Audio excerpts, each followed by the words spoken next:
जय हिंद दोस्तों। आज की वीडियो में बात करेंगे भारत की शेरनी नाज़िया इलाही खान और अंजू पंकज जी, क्योंकि ज्ञान वापी का अब रिजल्ट आ चुका है और ये रिजल्ट आया हिंदू पक्ष के फेवर में और मां गौरी की पूजा अर्चना शुरू हो चुकी है ज्ञान वापी मंदिर के अंदर। तो इस मामले में डिस्कशन करने के लिए हमारे साथ भारत की शेरनी मौजूद है।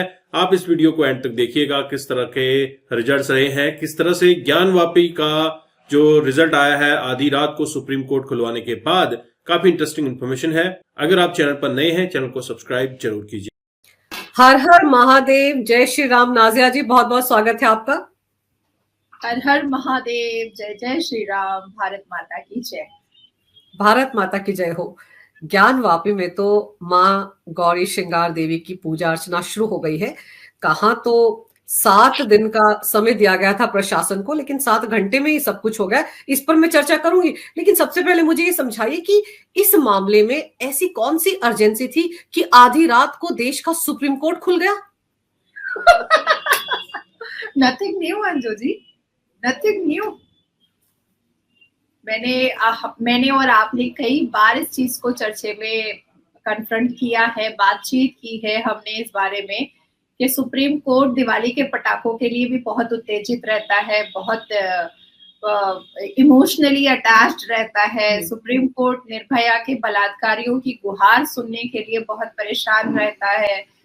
टेररिस्ट के मर्सी पिटिशन को सुनने के लिए परेशान रहता है। अब अभी आप अगर जैसे लारेब हाशमी या नासिर खान जैसे बलात्कारी या मर्डरर मुसलमान की गुहार के लिए अगर आप जाइएगा कि भाई हमारी बात सुनिए, हमारे लोगों का, हिंदुओं का गला रेता गया है, तो सुप्रीम कोर्ट बहुत सारे रूल रेगुलेशंस, बहुत सारे एक्ट और आर्टिकल्स बता देंगे। लेकिन जैसे ही मुसलमान पक्षों की बात आती है, वैसे ही सुप्रीम कोर्ट को ऐसा लगता है कि इनकी सुन लो भाई, नहीं तो गला रेता जाएगा, नहीं तो गुस्ताख रसूल की सजा हो जाएगी और गला रेत दिया जाएगा, इसलिए इनकी सुन लो भाई। हाँ, देखो ना, याकूब मेमन जो आतंकवादी था, 1993 बम धमाकों का दोषी था, सजा याफ्ता था, उसके लिए भी आधी रात को खुल गया था सुप्रीम कोर्ट। तो क्या है? एंड मेरा प्रैक्टिकल एक्सपीरियंस मैं आपको बता रही हूँ कि मैंने स्कूटनी डिपार्टमेंट और supreme court, the honourable supreme court of India के रजिस्ट्रार से सुबह 7 बजे मैं तो कभी नहीं बात कर पाई। मैं अपना प्रैक्टिकल एक्सपीरियंस बता रही हूँ कि मैं तो कभी नहीं बात कर पाई हूँ, और ऐसा भी कभी नहीं हुआ है कि कोई बहुत इंपॉर्टेंट इशू भी है, बहुत इंपॉर्टेंट केस भी है, तो भी the honourable supreme court of India, सर्वोच्च न्यायपालिका भारत का टॉप कोर्ट का रजिस्ट्रार फोन करके ये बता रहा है कि अभी आपका नहीं सुना जा सकता है सुबह 7 बजे। लेकिन हुआ है ऐसा। जैसे ही लोअर कोर्ट ने ये जजमेंट दिया, ऑर्डर दिया कि भाई आप लोग 7 दिन के अंदर वहां पर पूजा आराधना कर सकते हैं, तो वैसे ही 31 जनवरी को दोपहर में ऑर्डर पास हुआ था और कमिटी मैनेजमेंट अंजुमन इंतजामिया मस्जिद वाराणसी के जो हैं वो सुप्रीम कोर्ट में चले गए। और मैं आपको खास करके वो एडवोकेट्स का नाम बताना चाहूंगी जो मुसलमानों के पक्ष में गए थे। उनका नाम है एडवोकेट ऑन रिकॉर्ड जो है, जो मुसलमानों के पक्ष में गए थे, फैजुल अहमद अयूबी। उसके बाद फिर है निजाम पाशा, रश्मि सिंह, इबाद मुश्ताक, आकांक्षा राय। तो देखिए, आपके सनातन धर्म के एडवोकेट भी काफी परेशान थे कि कहीं ना वहां पर 7 घंटे में पूजा हो जाए, और उनकी पिटीशन यही थी।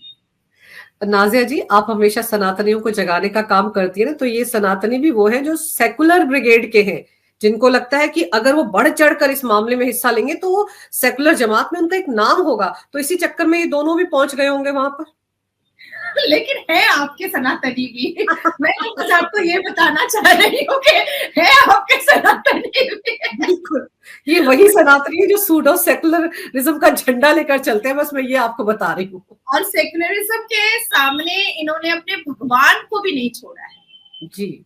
अपना नाम सेक्युलर की फहरिस्त में लिखवाने के लिए इन्होंने भगवान को भी मतलब दरकिनार और इग्नोर कर डाला है।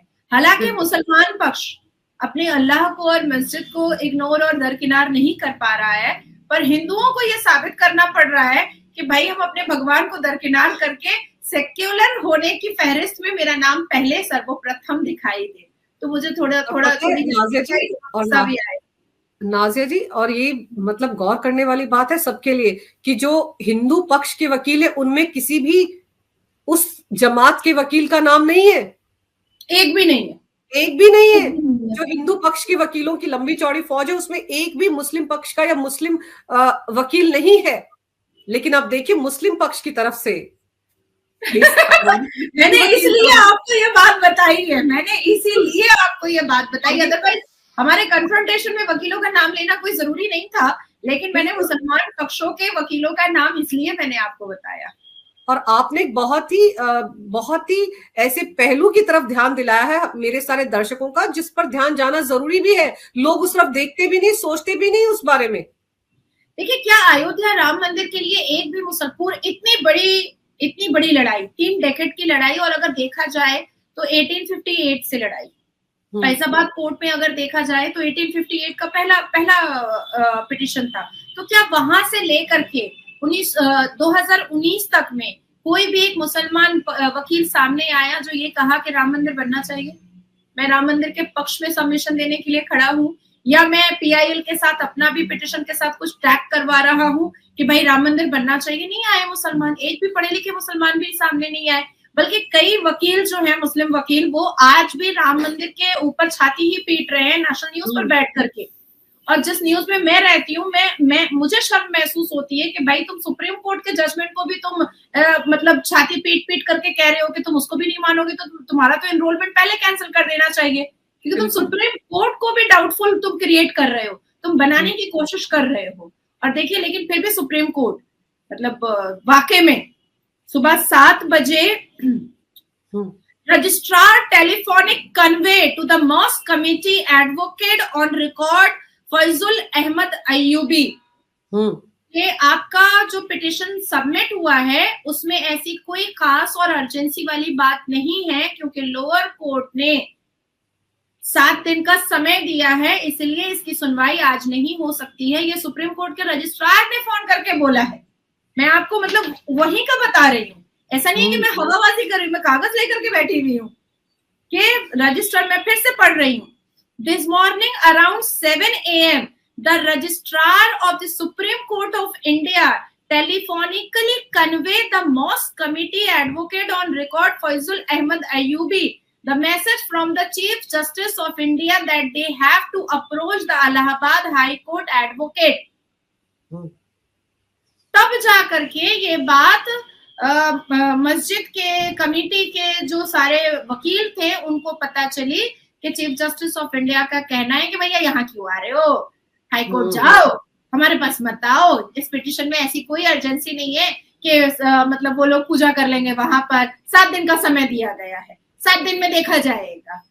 अब हिंदू पक्ष जागे, चलिए 85% जाग तो गए हैं, देर आए दुरुस्त आए, थोड़ी सी खुशी मुझे भी हो गई कि भाई 7 दिन का समय मिला था, पर 7 घंटे के अंदर मंगल आरती हो गई, श्याम आरती हो गई, माता श्रृंगार गौरी की पूजा हो गई, बत्तियां जल गई, भगवे रंग से उसको जो तहखाना है उसको नहला दिया गया, बड़ी खूबसूरती से जो साइन बोर्ड लगा हुआ था ज्ञानवापी मस्जिद का उसको ज्ञानवापी टेम्पल कर दिया गया। तो मैं तो बोली भैया मिठाई खा लो, चलो 50% ही हिंदू, लेकिन जागे तो अपने भगवान के प्रति उनके अंदर जो विश्वास और जो पावर आया है, जो आस्था है, जो दिख तो रहा है कम से कम, तो मुझे बहुत खुशी हुई। अब मैं आपको बताना चाहूंगी कि देखिए 2022 में वाराणसी कोर्ट में जब मुस्लिम पक्षों की तरफ से जब एक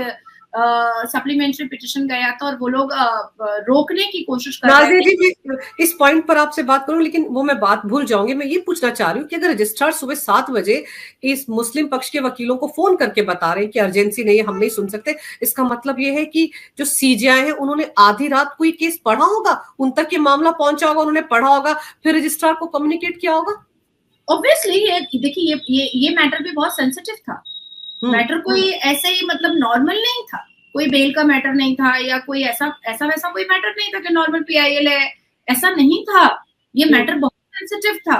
और इस मैटर को सोचिए कि district court pass the order on 31 January afternoon, और उसके बाद फिर ऑलमोस्ट 8-9 घंटे के अंदर पिटिशन बना करके सबमिट कर दिया गया the honourable supreme court of India में।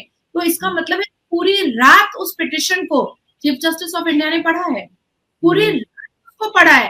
तो मेरे ख्याल से 6:40 6:50 में उन्होंने रजिस्ट्रार को कन्वे किया होगा, और उसके बाद 7 बजे रजिस्ट्रार ने, honourable supreme court of India के रजिस्ट्रार ने कन्वे किया मस्जिद के कमेटी के जो एडवोकेट है उनको। तो डेफिनेटली इतने सेंसिटिव मैटर को बिना सीजीआई पढ़े कैसे निर्णय ले सकते हैं कि हम सुनेंगे कि नहीं सुनेंगे। तो दोस्तों, आपने नाजिया इलाही खान को सुना और आपको यहाँ पे इंफॉर्मेशन मिली होगी कि जो मुस्लिम पक्ष की तरफ से लड़ने वाले एडवोकेट थे उसमें 2 सनातनी भी थे। अब ये वो सनातनी हैं जो सेक्युलर ब्रिगेड के हैं, जो चाहते हैं कि उनका नाम इस फहरिस्त में सबसे टॉप पे रहे। कुछ ऐसे भी सनातनी हैं जो कि अपने भगवान तक को बेच डालते हैं। तो इस तरह का भारत में आपको सेक्युलरिज्म देखने को मिलता है। लेकिन रिजल्ट क्या हुआ? हिंदुओं के पक्ष में, सनातनियों के पक्ष में ही ज्ञानवापी का रिजल्ट आया है, और एएसआई की रिपोर्ट से ये साफ जाहिर हो चुका था कि यहाँ पर भगवान ही निवास करते थे, और इस मंदिर को नेस्तनाबूद करने के बाद ही मस्जिद का यहाँ पे नाम दिया गया। हालांकि ज्ञानवापी नाम से कहीं पर भी समझ नहीं आता कि यह एक मस्जिद की उद्गम स्थल है, और ज्ञानवापी मतलब कहलाता है ज्ञान का कुआं, वापी का मतलब है कुआं। तो ये सीधा सीधा सनातन से जोड़ता हुआ शब्द है। और वहीं आधी रात को सुप्रीम कोर्ट की बेंच ने यह फैसला दिया है कि हिंदू पक्ष इसमें पूजा अर्चना शुरू कर सकता है। हालांकि ज्ञानवापी का रिजल्ट सुनाने के लिए 7 दिन का समय दिया गया था, लेकिन सुप्रीम कोर्ट ने 7 घंटे के अंदर ही रिजल्ट सुना दिया, और हिंदू पक्ष को पूजा अर्चना करने की पूरी यहाँ पे छूट दी गई है, क्योंकि ये साबित हो चुका है कि यह सनातन धर्म हिंदू पक्ष को बिलोंग करता हुआ मंदिर है। यहाँ पर पहले मंदिर हुआ करता था, और इससे हमारे असरुद्दीन ओवैसी को काफी मिर्ची भी लगी है। आपको बता दें कि याकूब मेनन 1993 बॉम्ब ब्लास्ट का जो आरोपी था, उसकी सजा सुनाने के लिए भी आधी रात को कोर्ट ओपन किया था, देश का सर्वोच्च न्यायालय ओपन किया गया था। तो इस तरह के इंसिडेंट्स में सुप्रीम कोर्ट जरूर रात को भी काम करता है। आई होप आपने ये वीडियो एंजॉय किया। मैं आपको मिलता हूँ नेक्स्ट वीडियो पर। चैनल पर नए हैं, चैनल को सब्सक्राइब जरूर करें। जय हिंद, जय भारत।